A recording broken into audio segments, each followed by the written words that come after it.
Dit is maandag net na 8 en dit is vir my 'n groot voorreg om jou hartlik te verwelkom by Kort en Kragtig hier op Radio Kansel se Hartklank.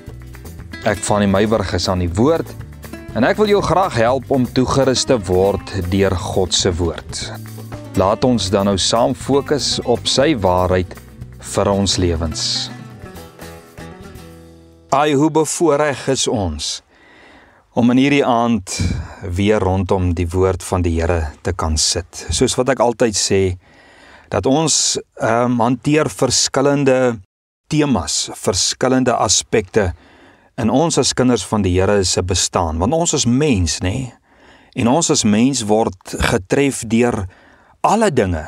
Geestelike en nie geestelike mense, Christelike en nie Christelike mense nie, word almal getref deur die dinge, die vervallendheid van hierdie aarde waarin ons gebore is, soos Dawid sê daar in Psalm 51, waarna ons laasweek ook gekyk het. En wat 'n voorreg het ons om vanaand 'n bietjie na siekte te kan kyk. So ek groet jou vanaand hier op Radio Kansel se Hartklank, die aanlyn radiostasie. Mag die Here jou seën. En ag, weet jy wat, mag die Here jou ook seën soos wat jy hierdie radiostasie, die geestelike radiostasie, die aanlyn radiostasie ook promoveer, nê, daar onder jou mense, jou bekendes, jou werkers, jou werknemer dalk gaan bekendstel in hierdie radiostasie. En mag jy geseënd wees daar. En wat 'n voorreg het ons om die tegnologie aan ons kant te hê, nê, dat ons YouTube ook het, waar ons hierdie boodskap van vanaand, hierdie kort en kragtig boodskap en dan soveel anders ook op YouTube beskikbaar het. So as jy enigsins weer na 'n kort en kragtig boodskap wil luister of na 'n vorige een wat uitgesaai is, gaan daar op Fanny Meyburg YouTube en dan kry jy hierdie inligting en nog meer op daardie platform. Ons dank die Here. Nou ons is besig om die ou jaar vaarwel te roep. Kersfees is verby.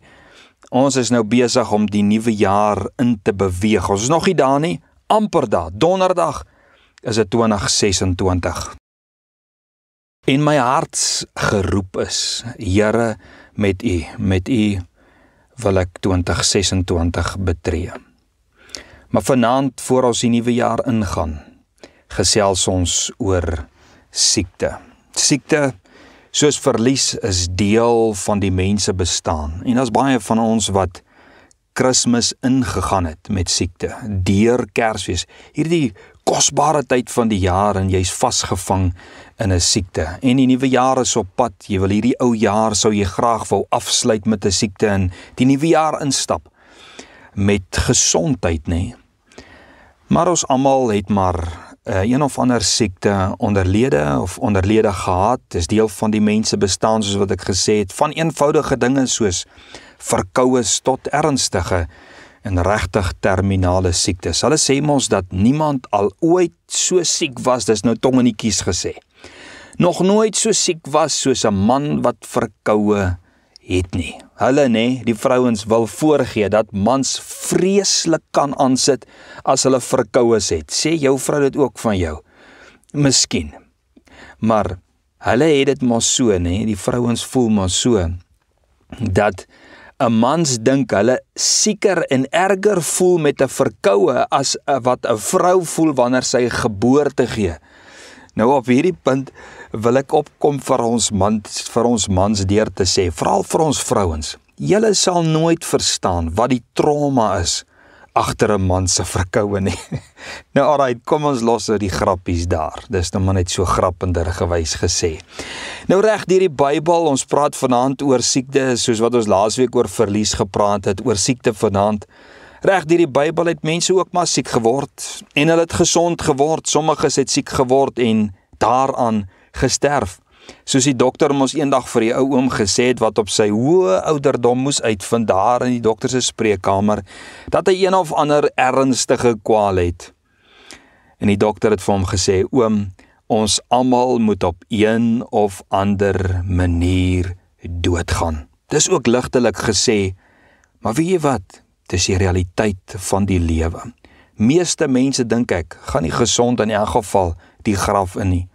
As jy geseënd is om lank te lewe en op hoë ouderdom te sterwe, nê, is dit nie omdat jy so gevoel het en so gebesluit het nie. Maar jy sterf omdat iets ingegee het, en dit is deur een of ander siekte oorsaak. Behalwe vir al die ander redes wat 'n mens mee kan doodgaan nie. Laasweek het ek genoem dat ons, soos Dawid sê daar in Psalm 51, is ons in 'n sondige wêreld gebore en word ons daarin grootgemaak, en saam met die woordjie sondige kom dinge soos sonde, verlies en natuurlik siekte. En die ergste, die dood vir sommige van ons. Nou ek het niemand gevind wat bly was dat hulle siek geword het nie. Behalwe, natuurlik as jy 'n verkouetjie het en die dokter boek jou af.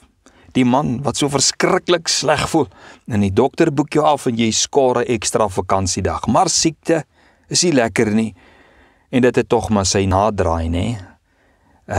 Slegte nadraai in baie aspekte. Maar vanaand, wanneer ek oor siekte gesels, wil ek spesifiek met die gesels wat aan ernstige siektes ly. En nie baie lank terug nie moes ek 'n vriend begrawe wat kanker gehad het, en sy worsteling wat hy daarmee gehad het.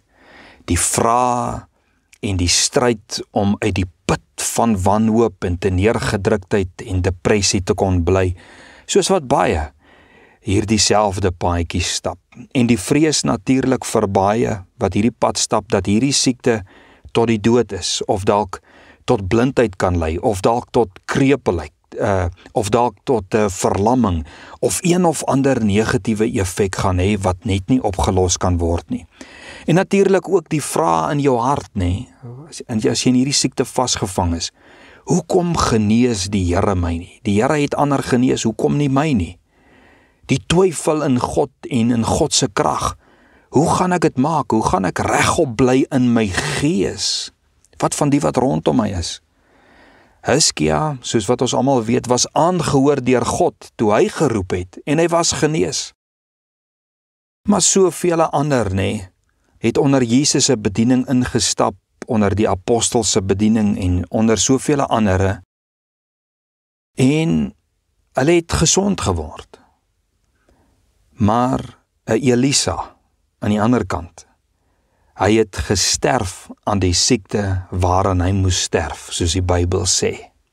Dat iets omgetref, en die einde van sy pad het gekom deur 'n siekte. En ander wat deur Paulus ondersteun was, en glo ek waarvoor Paulus gebid het, moes hy ook maar siek agtergelaat het toe hy vertrek het. So almal wat siek word nie deur God genees nie. Nee, feit, dis 'n feit. Maar ander word tog wel genees. Dis ook 'n feit. En hierdie hekkie moes baie ook al oorkom het, want daar is sommige wat glo dat siekte van die duiwel is, en dat daar 'n demoon skuil, en dat hulle die mag oor die siekte het, en dat ware gelowiges nie siek moet word nie, en kan word nie, of dat siekte jou nie veronderstel is om dood te maak nie. Nou ja, kan ek vir jou vanaand sê dat Satan het dalk siekte ontwerp volgens sommiges en maak mense definitief siek deur demone, maar God het tog ook 'n ouderdom geskep waarby jy nie sal verbygaan nie, of 'n manier geskep waarmee jy ook tot die einde van jou aardse bestaan sal kom, of dit siekte is of wat ook al.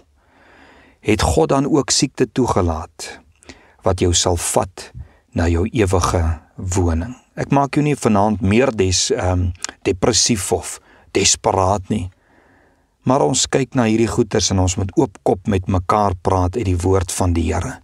So as ek vanaand blaatant praat, vergewe my, maar die lewe loop nie draaie nie, en God se woord ook nie, selfs nie met die kinders van die Here nie, maar die feit bly staan, jy is siek, en jou realiteit is vir jou 'n berg, en dit is kommerwekkend vir jou en vir die wat rondom jou is, en dalk lyk jou toekoms vir jou bleek, en dalk onvoorspelbaar. So as jy siek, en tot 'n mate wil ek vanaand vir jou sê, ek kan jou situasie verstaan, want ek was in my graad 10 jaar ook in 'n siekteboot gewees. Ek was in my onderlyf verlam as gevolg van 'n virus, en vir my was dit 'n geweldige traumatiese ervaring. En ek besef, as jy ouer is en meer verantwoordelikhede het, en as jy getroud is en jy het kinders en selfs miskien 'n besigheid, dan lyk jou prentjie totaal anders en is daar baie meer op jou bord as wat daar ooit op my bord kon gewees het as tiener. Maar daar is 'n paar goed wat ek verstaan waardeur jy gaan en ek kan met jou saamvoel in 'n paar areas. Want of dit 'n kind of 'n tiener of 'n volwassene is, elkeen het vrae, elkeen voel of hulle wêreld in mekaar tuimel. Elkeen het onsekerheid daar rondom, elkeen is teleurgestel, neergedruktheid kan jou tref, vrees oor die toekoms kan jou tref, vra tot God wat baie gebede tot gevolg het en daar is hoop in 'n ou se hart, en mense te hoop. En ek verstaan ook, ek verstaan vanaand dat daar baie doemprofete rondom jou is. Ek verstaan dit. Die wat al die negatiewe goed raak sien rondom jou siekte. En al die prognoses beklemtoon wat hulle op die internet raak gegoogel en ge-YouTube het. Ek verstaan dit. Ek verstaan jou dilemma. Ek verstaan jou probleem. Ek verstaan al jou jobvriende rondom jou.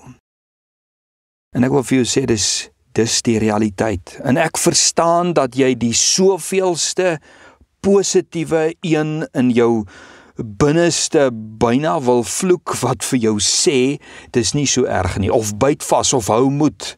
Al bedoel dit goed, maar vir jou wat, jy's al deur alles, al die vrae, teleurstelling, jy het alles al probeer, niks werk nie, en dan kom al hierdie ouens met hulle positiewe, ag man, dis nie so erg nie, man, byt net vas, nee wat môre is, wie wat môre skyn die son, vir jou, jy voel om daardie ou aan sy keel te gryp. Ek verstaan jou. Ek verstaan dat na 'n week of 'n maand, dan verdwyn 'n ou se vriende mos, Ek verstaan jou alleenheid.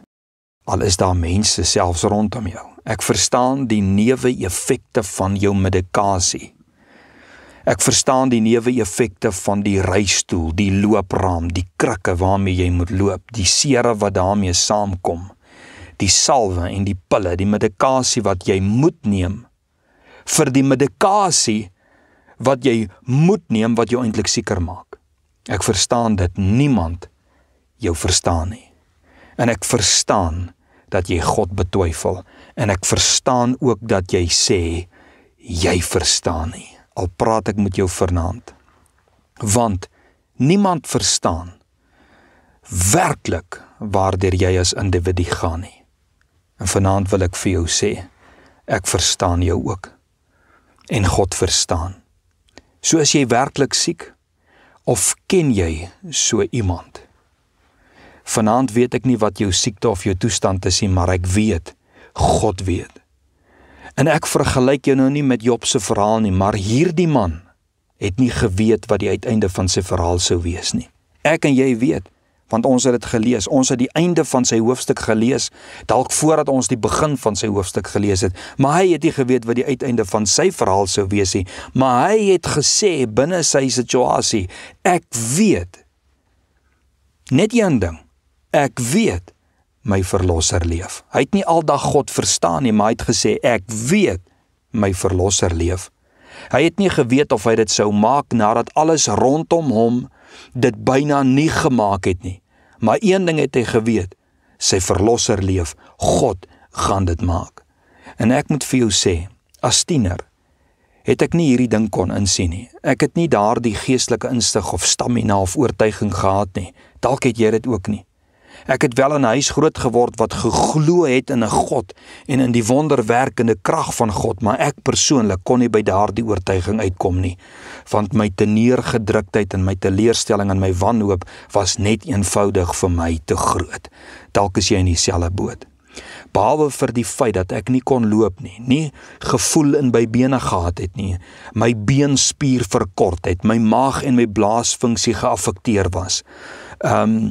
Dat daar geweldige negatiewe effekte van die medikasie, die kortison wat ek daagliks moes drink, die 24 pille per dag moes drink, dit was bo op my mishoop gegooi. Saam met, verskoon tog, hierdie verlamming, het hierdie pille 'n maagseer laat ontwikkel, slapeloosheid, depressie, gedagtes van selfmoord. My hare het begin uitval, swere op my lyf wat gesukkel het om gesond te word, mondsere, barste onder my voete, geweldige gewigstoename en uiteindelik nierstene, om maar 'n paar goed te noem. Al die goed het my laat twyfel in die God wat ek geleer was om te aanbid. Ek het getwyfel aan die getuienisse dat Jesus kon genees. Ek kon nie geloof beoefen het nie. My gat was te diep. Daar was ouers, wat ek wel vir jou kan sê, wat geondersteun en gebid het. Daar was 'n ouma wat dieselfde gedoen het, elke dag aan die voetenend van my bed, familie, vriende, gemeentes wat gebid het, en tog, ten spyte van hulle almal se ondersteuning en gebede, was my gees steeds gekrenk. Maar weet jy wat? Weet jy wat het my deurgetrek? Weet jy wat het die deurslag gegee? Job se verlosser, die een wat almal namens my aangeroep het my aangeraak en my lot verander toe my broer vir my gekom bid het. Kan ek vir jou 'n paar dinge gee vanaand? Kan ek 'n paar dinge met jou deel wat ek geleer het uit my situasie van daardie tyd?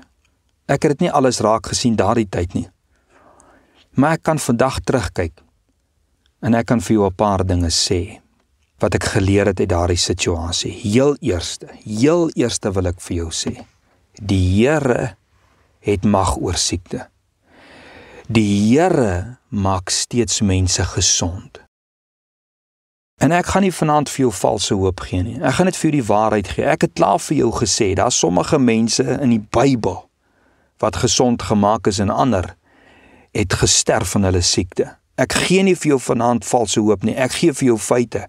Heel eerste, die Here het mag oor siekte, die Here maak steeds mense gesond. En hiermee saam wil ek vir jou sê, daar is siektes wat niemand iets werklik vir jou kan doen nie, soos met my. En jy weet, net God kan iets vir jou doen. Daarom het Job gesê, toe hy teleurgesteld in sy vriende, sy onvermoëns was om hom te kon help, ek weet, my verlosser leef. Ek sit my vertroue in die een wat my lewe in sy hande het. Dis wat ek vanaand vir jou kan sê. Sit jou lewe, jou siekte in die hande van die een wat die vermoë het om jou te kan help. En wil ek vanaand vir jou sê, dit is nooit verby as God nie sê, dis verby nie. Dis nooit verby as God nie sê, dis verby nie. Moenie die dokter se prognose vat as finaal nie. Hoor mooi wat ek sê, ek skiet nie dokters af nie. Ek skiet nie hulle vermoëns of hulle behandelings af nie. Ek het almal se behandelings gevat. Maar wil ek vir jou sê, moenie die dokter se prognose vat as finaal nie. Al weet jy feitelik dat elke woord van daardie dokter of pediater of ortopeed die waarheid is. Al wat ek vanaand vir jou sê, is plaas jou vertroue op die Here. As jy na mense kyk, sal jy teleurgestel word, maar kyk na die Here. Hoor mooi wat ek sê, moenie jou vertroue op die geloofsgeneesheer eers plaas nie. Plaas jou vertroue op die Here. Daarmee sê ek nie, jy moenie vir gebede gaan nie, maar gaan vir gebed met jou vertroue op die Here. Die geloofsgeneesheer se krag berus by God. Dis nie in homself nie, vertrou op die Here. Die volgende ding wat ek vir jou wil sê is, ek weet vandag dat 'n mens soms so diep in jou siekte vasgevang kan wees, dat die beste mense met die beste pizza en woorde van opbouing en geld jou nie daaruit kan lok nie. En ek weet dat net God jou daaruit kan lig. Ek weet dit, want ek praat uit ondervinding. Vanaand kan ek vir jou sê dat jou werklike siekte, wat jy in jou siekte moet oorwin, soms 'n gevoel van teneergedruktheid, verslaandheid en depressie is. Dis moontlik die grootste siekte in 'n ou se siekte. En ek weet dat daar iets soos 'n desperaatheid in jou binnekant moet ontwikkel om na 'n oplossing te gaan soek. Soos die vrou wat aan bloedvloeiing gely het, nê? 'n oortuiging dat daar 'n antwoord is en 'n desperaatheid om daardie antwoord te gaan soek. Vanaand wil ek vir jou sê, jou siekte is dalk tot die dood, soos Elisa sin. En weer sê ek vanaand, dit kan brutaal klink, dit kan hard vir jou klink. Jou siekte kan dalk tot die dood wees, soos Elisa sin, maar jy moenie depressief na jou graf toe gaan nie. My ouma nê, mooi, toegewyde kind van die Here wat gebid het en saam gebid het, saam die Here vertrou het en ek genees is dood aan kanker. Die kanker waaraan sy gelei het toe sy vir my gebid het. Maar sy is as 'n oorwinnaar hemel toe. Sy het hel gehad op aarde, maar Jesus het haar oor die Jordaan gevat. En ek weet dat daar uit 'n ernstige siekte net 2 uitkomstes moet wees. Net 2. Jy gaan gesond word in hierdie lewe of jy gaan gesond in jou gees hemel toe. Ek besef, al bly jy siek, is God nie kwaad nie. God is nie teen jou nie. Jy is nie aan die duiwel oorgegee nie, al voel dit so. Hoor wat ek vanaand vir jou sê. Ek het ook besef dat God mense rondom jou gesit het om jou deur jou siekte te dra. En wil ek vanaand vir jou sê, hê genade met hulle. Wees dankbaar, al verag jy jou siekte en jou omstandighede. Sê dankie aan jou ondersteuners. Ek deel gou met jou aan die einde van ons beperkte tydjie wat ons vanaand het. Deel ek met jou Dawid se woorde. Psalm 147 vers 1 en vers 3. Loof die Here, want dit is goed om ons God te besing. Ja, lieflik, 'n loflied is gepas. Hoekom sê hy so? Vers 3. Hy genees die wat gebroke is van hart en hy verbind hulle wonde.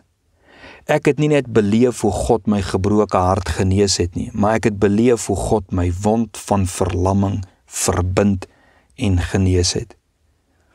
So vanaand, waar jy is, en in jou siekte waar jy is, wil ek graag vir jou 'n gebed doen.